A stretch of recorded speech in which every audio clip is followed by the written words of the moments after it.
he respected. So Abraham had nothing. Now, what did Abraham give Melchizedek? Honor. Abraham had nothing. 90% to the king of Sodom, 10% to Melchizedek.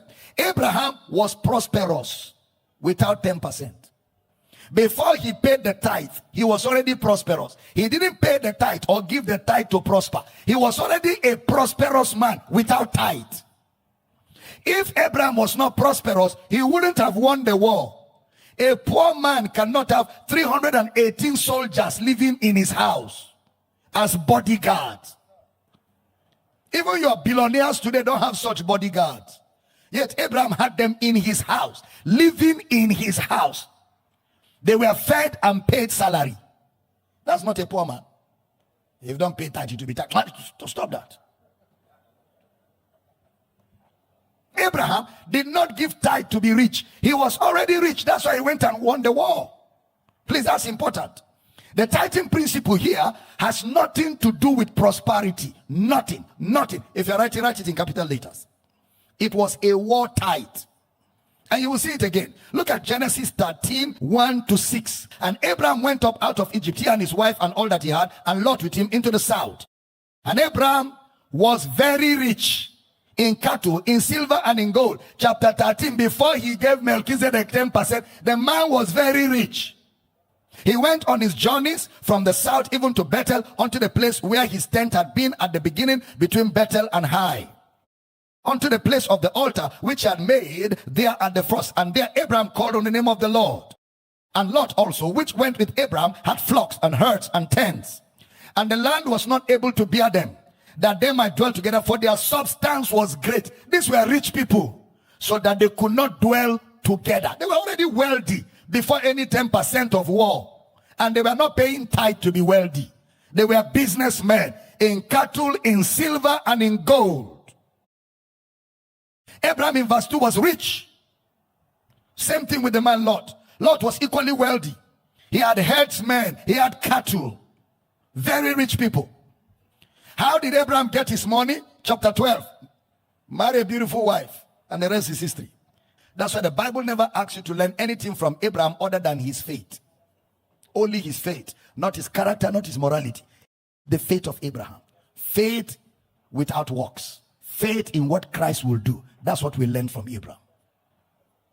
He was a shrewd businessman. Very crooked guy. What was the percentage he gave to Melchizedek? 7%. It is called tithe from the spoils of war. Tithe, that is different from tithing under the law. Tithing under the law is food stuff. This one is tithe of the spoils of war, which is historic in the days of Abraham. You know, and then Moses applied something else, because it is called spoils of war tithe. It's a custom of those days that when you win war, you pay 10% to deities. In Numbers 31, you see what I told you, that the tithe of Genesis is not the same with the one under the law. Numbers 31:26. Take the sum of the prey that was taken, both of man and of beast, thou and Eleazar the priest and the chief fathers of the congregation. Next verse. And divide the prey into two parts, between them that took the war upon them and who went out to battle, and between all the congregation. Next verse. And levy a tribute unto the Lord of the men of war, which went out to battle, 1 soul of 500, both of the persons and of the beeves, and of the asses and of the sheep. 29-30. Take it of their half, and give it unto Eleazar the priest, for a heave offering of the Lord. And of the children of Israel half, thou shalt take 1 portion of 50 of the persons of the beeves, of the asses, and of the flocks, and of all manner of beasts, and give them unto the Levites, which keep the charge of the tabernacle of the Lord. So Moses gives a different principle totally.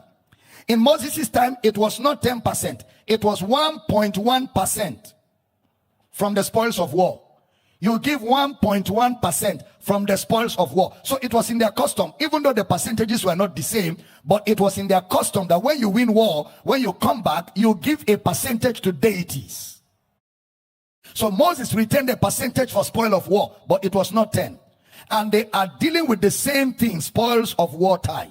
So never at any time was tithe used for prosperity. Never.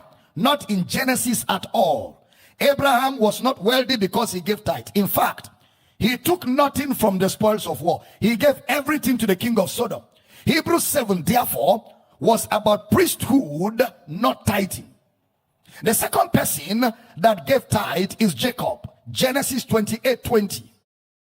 And Jacob vowed a vow, saying, if God will be with me and will keep me in this way that I go, and will give me bread to eat and raiment to put on. Next verse. So that I come again to my father's house in peace, then shall the Lord be my God.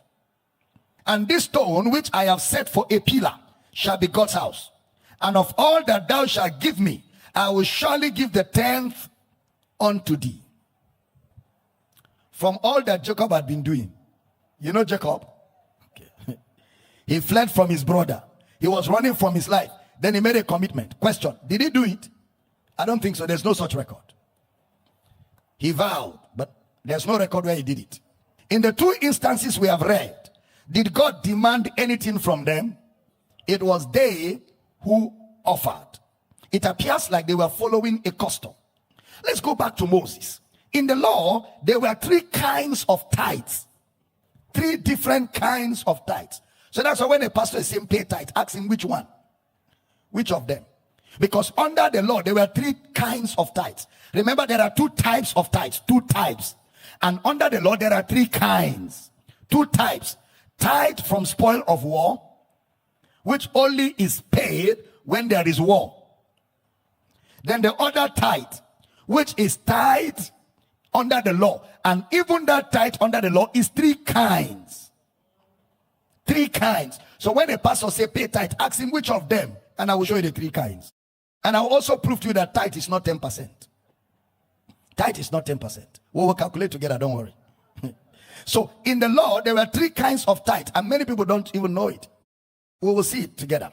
The first kind of tithe is called the Lord's tithe. The Lord's tithe. The Lord's tithe. Numbers 18:20. And the Lord spake unto Aaron, thou shalt have no inheritance in their land, neither shalt thou have any part among them. I am thy part and thine inheritance among the children of Israel. Next verse. And behold, I have given the children of Levi all the tenth in Israel for an inheritance, for their service which they serve, even the service of the tabernacle of the congregation. Next verse. Neither must the children of Israel henceforth come nigh to the tabernacle of the congregation, lest they bear sin and die. So the first one is, I will give you a tenth of what everybody has. The Lord's tithe. The Lord's tithe. So what happened was this. Look at Joshua 21 verse 4. And the Lord came out for the families of Kohathites, and the children of Aaron the priest, which were of the Levites, had by lot out of the tribe of Judah, and out of the tribe of Simeon, and out of the tribe of Benjamin, 13 cities. So they had how many cities? 13 cities. Verse 9 to 19 of Joshua 21. And they gave out of the tribe of the children of Judah, and out of the tribe of the children of Simeon, these cities which are here mentioned by name, which the children of Aaron, being of the families of the Kohathites, who were of the children of Levi, had, for theirs was the first lot. And they gave them the city of Abba, the father of Anak, which city is Hebron, in the hill country of Judah, with the suburbs thereof round about it. But the fields of the city and the villages thereof gave they to Caleb the son of Jephunneh for his possession.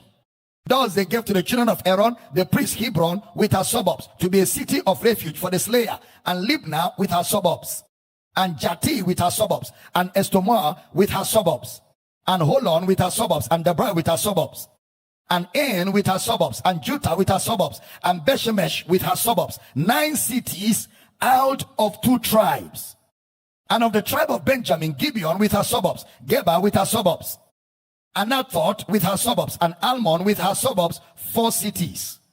All the cities of the children of Aaron, the priests, were 13 cities with suburbs. Now, you will see the relevance of that very soon. Numbers 35:8.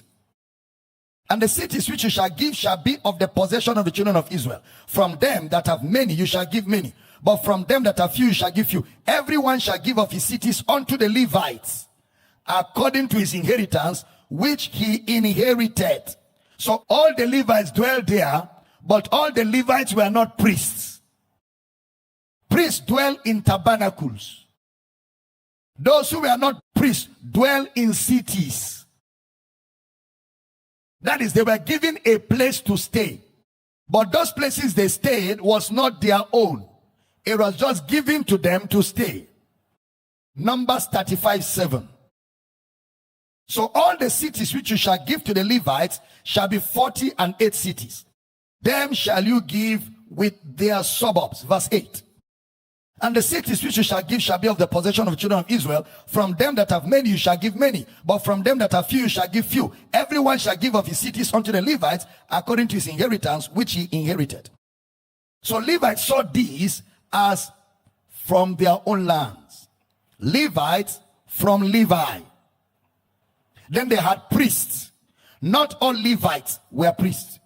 And we will see the relevance soon. So this particular tithe, which is the Lord's tithe, Numbers 18:9-11. Lots of scriptures, but that's the only way to establish doctrine. This shall be thine of the most holy things reserved from the fire. Every oblation of theirs, every meat offering of theirs, and every sin offering of theirs, and every trespass offering of theirs, which they shall render unto me, shall be most holy for thee and for thy sons. 10. In the most holy place shalt thou eat it. Every male shall eat it. It shall be holy unto the Lord. 11. And this is thine, the heave offering of their gift, with all the wave offerings of the children of Israel. I have given them unto thee, unto thy sons, and to thy daughters with thee, by a statute forever. Everyone that is clean in the house shall eat it.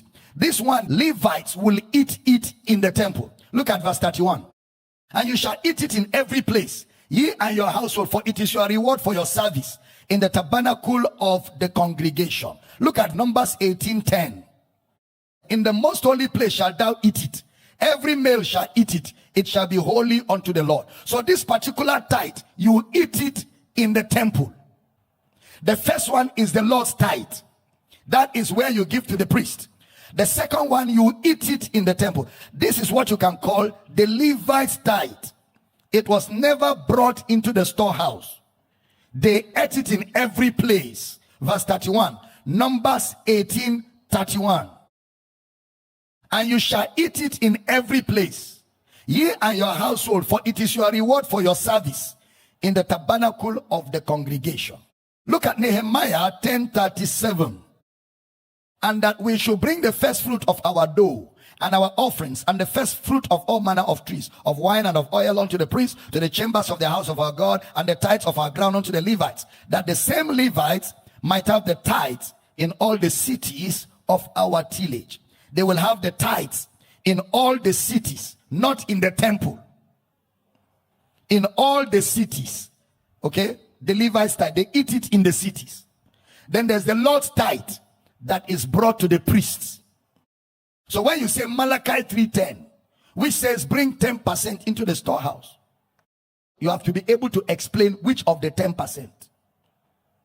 Okay? Now, so you have seen the tithe eaten out of the storehouse and the tithe taken into the storehouse. They are not the same. The one eaten out, the one taken into are not the same.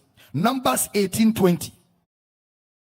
And the Lord spake unto Aaron, thou shalt have no inheritance in their land, neither shalt thou have any part among them. I thy part and thy inheritance among the children of Israel. So the Levites don't have any property of their own. So even where they were living was just given to them to use. They didn't own it. Now go to Leviticus 27:30-34. And all the tithe of the land, whether of the seed of the land or of the fruit of the tree, is the Lord's. It is holy unto the Lord. And if a man will at all redeem aught of his tithes, he shall add thereto the 5th part thereof. And concerning the tithe of the herd or of the flock, even of whatsoever passeth under the rod, the 10th shall be holy unto the Lord. He shall not search whether it be good or bad, neither shall he change it. And if he change it at all, then both it and the change thereof shall be holy. It shall not be redeemed. These are the commandments which the Lord commanded Moses for the children of Israel in Mount Sinai. Look at the distinction. He says, the 10th shall be holy unto the Lord. It's called the tithe of the Lord. This was given to those who serve in the tabernacle. Remember, we have Levites, and then we have those who serve in the tabernacle. So there's a tithe for those that are not in the house, and a tithe for those in the house.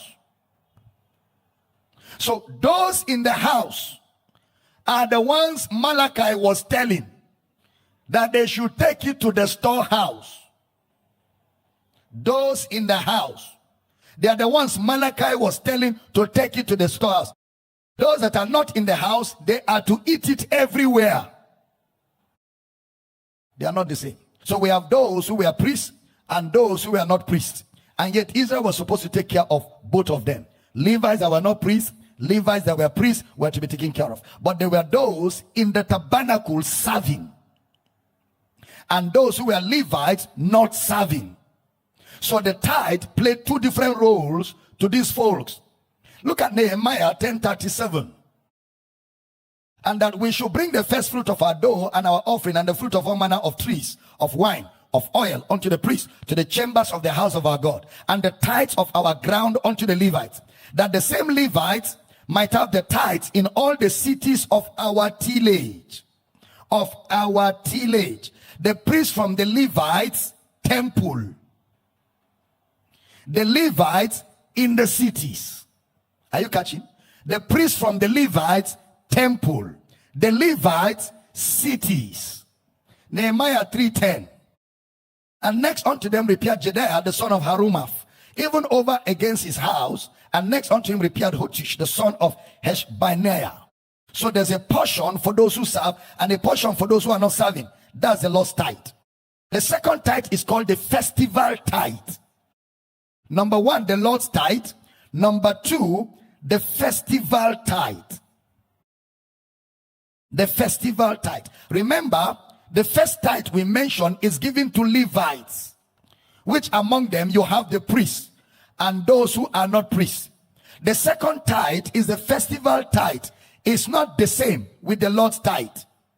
Remember, under the Lord's tithe, you take care of Levites in the temple and Levites in the cities.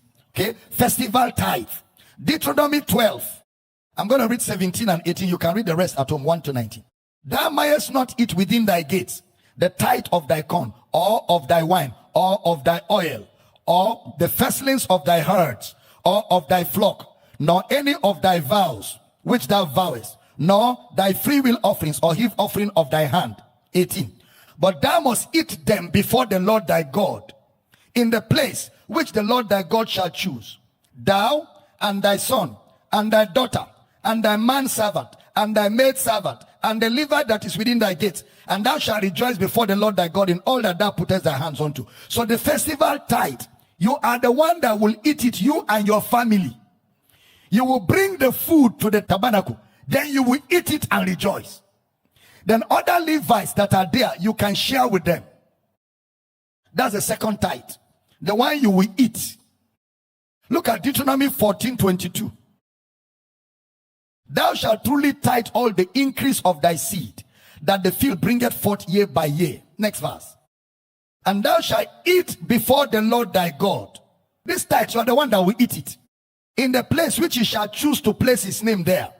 The tithe of thy corn, of thy wine, and of thy oil, and the firstlings of thy herds and of thy flock, that thou mayest learn to fear the Lord thy God always. Next verse, pay attention. And if the way be too long for you, if where you're coming from to the tabernacle is too far, so that thou art not able to carry the food, tithe is food, or if the place be too far from thee, which the Lord thy God shall choose to set his name there, when the Lord thy God has blessed thee. Next verse. Then thou shalt turn it into money, and bind up the money in your hand, and shall go unto the place which the Lord thy God shall choose. Next verse. And thou shalt bestow that money for whatsoever thy soul lusteth after. You will use the money when you arrive the place to buy anything you like, for oxen, or for sheep, or for wine, or for strong drink. You will buy anything you like, including strong drink. You use your tithe to buy strong drink. Or for whatsoever thy soul desireth. And thou shalt eat there before the Lord thy God. And thou shalt rejoice, thou and thy household. Now, the first one we read, who is to eat it? The Levites and the priest. The second tithe, who is to eat it? The person that owns it will eat his tithe. That's the second tithe. This one, you go into the temple in Jerusalem, and everyone will eat. Everybody comes there to Jerusalem. And he said, if it is far from your town, sell the food, carry the money. When you arrive, then you buy whatever you desire. Then you come to the temple with it and eat it. So when they say pay tithe, ask them, which one? Which one? The one I will come with my family and eat. Which tithe am I to pay? So we have how many tithes now? 2. So how many percent? 20%. 10, the Lord's tithe. 10, festival tithe. Are you following? So this particular one, you eat your tithe and you rejoice. You eat it. He said, of thy own. The Levites didn't have. But he said, when you get into the temple, share with the Levites as you are eating. Share with them. Deuteronomy 14 says, if it's far, convert it to money because of the distance. Because foodstuff is heavy. So the tithe was not money. And then when you get to Jerusalem, buy whatever you want. So it is still not money because you cannot eat money. It's called the festival tithe. The third one is the tithe for the poor. The tithe for the poor. Deuteronomy 14:28. At the end of 3 years, thou shalt bring forth all the tithe of thy increase the same year, and shall lay it up within thy gates. Now remember, the festival tithe is once a year. Then the tithe for the poor is done every 3 years. Deuteronomy 14:28-29. At the end of 3 years, thou shalt bring forth all the tithe of thine increase the same day, and shall lay it up within thy gates. Next verse. And the Levite, because he had no part nor inheritance with thee, and the stranger and the fatherless and the widow which are within thy gates, shall come and shall eat and be satisfied, that the Lord thy God may bless thee in all the work of thy hand, which thou doest. This tithe is for the poor, orphans, strangers, fatherless, and it is done once every 3 years. Now look at Deuteronomy 26:12. When thou hast made an end of tithing all the tithes of thine increase the 3rd year, which is the year of tithing, and hast given it unto the Levite, the stranger, the fatherless, and the widow, that they may eat within thy gates and be filled. Next verse. Then thou shalt say before the Lord thy God, I have brought away all the hallowed things out of my house, and also have given them unto the Levite, and unto the stranger, to the fatherless, to the widow, according to all thy commandments which thou hast commanded me. I have not transgressed thy commandment, neither have I forgotten them. So there's also called a year of tithing. So we have the tithe, which is once every 3 years, the other ones yearly. So if we calculate the tithes, the Lord's tithe is how much? 10%. The festival tithe is how much? 10%. The tithe for the poor, you divide 10 into 3. 10 divided by 3. That will be 3 point something. 3.3 something. 3.3 something. So the tithe is 23%. 0.3. It's 23.3%. That's the tithe. So key facts as you go. Number one thing, in the 40 years that they were instructed, nobody paid tithe. 40 years after they were instructed. For the 40 years, nobody paid tithe. Because the tithe or the tithing was supposed to be when they entered Canaan. When they entered Canaan. That's why he said in the land. You don't call something in the land when you are still in the journey. In the land. That means Moses was not around when they started paying tithe. And that means Moses never paid any tithe. Because they were to do it in Canaan. And it took them 40 years of that instruction before they got into Canaan. Yeah. So that means for those 40 years, nobody paid tithe to anybody. And as we read on, you will find out that one of the law of tithing is that if you're poor, you don't pay tithe. You will see it. Poor people are not supposed to pay tithe. Instead, when others pay tithe, it's supposed to be shared for poor people. Get on your feet. Let's close this service.